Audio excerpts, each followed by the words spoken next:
I just wanted to update the status of the Russian colonies. Started from Queens from Foley'sRussianBees.com. These here were large colonies. The last couple I had that were large enough, and I split them because I had some queens left that didn't have many workers, so I split them in December. And what I do is when it's cold, I bring them back in the house. Right now, as you can see, it's a warm day, so they're outside doing cleansing flights. When it gets cold tonight, it's going to be back in the teens again tomorrow, or during the weekend here, a couple days. I'm going to bring them in the house, and I will set them right there because I don't have enough open spots in the walls for any more bees. When I keep this room as cool as I can keep it and still have heat, it's probably in the 40s.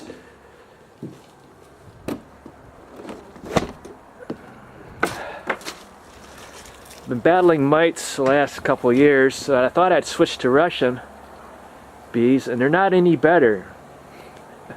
They're dying just the same as the Italians I have. So I'm going to switch back to my bees that I originally had. I didn't do any grafting last year. I did some in 2016. I still have some queens left. So as you can see, it's warm enough for them to go out and do cleansing flights, thank God, because they've been locked up for a while. When it's cold out, I stick little rags in the holes because I don't really want them coming out, and I put blankets over the openings to keep them warm.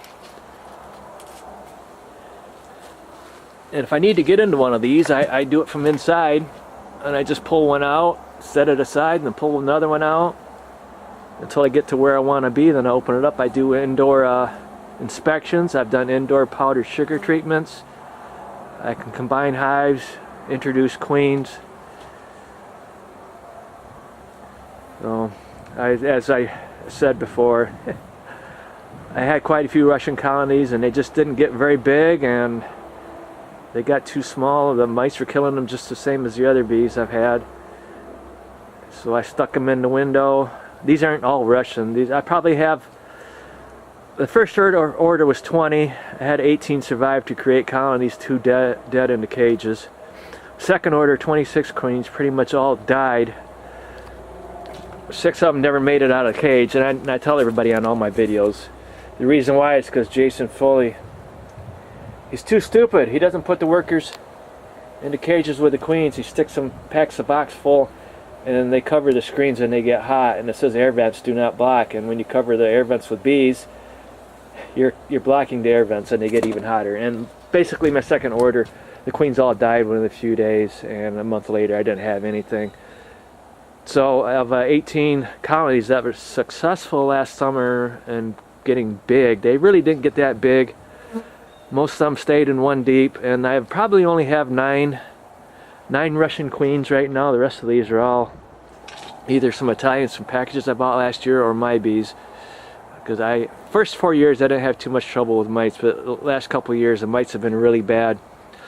These commercial beekeepers, they take their bees south, they take their mites with them, and they use these chemicals. These mites get resistant to chemicals, and then during summer they bring them right back up to all of us beekeepers that are trying to keep honeybees in the north, and we get their mites. So it's a constant battle.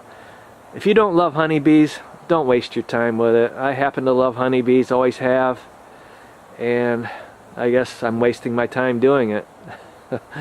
I do have some honey sitting over there. I've got about 1,000 pounds of honey, so if I wanted to sell some honey and make money, I could say, yeah, I'm making some money, but there's no point doing that right now. I just like doing research and seeing if I can keep bees alive. It's not easy, but it's interesting. And for me, it is kind of fun. It's just a lot of work, so if you don't love bees, don't waste your time with them. And don't buy Russian bees, because they're not any better than the rest of them. And don't try telling me Foley's bees aren't Russian, because I contacted the Russian Honeybee Breeders Association, and they acknowledge that he's trying to become a member, so you don't become a member without buying their bees. So Foley'sRussianBees.com are Russian bees, and they're not any better than the rest of them. Okay? Thank you.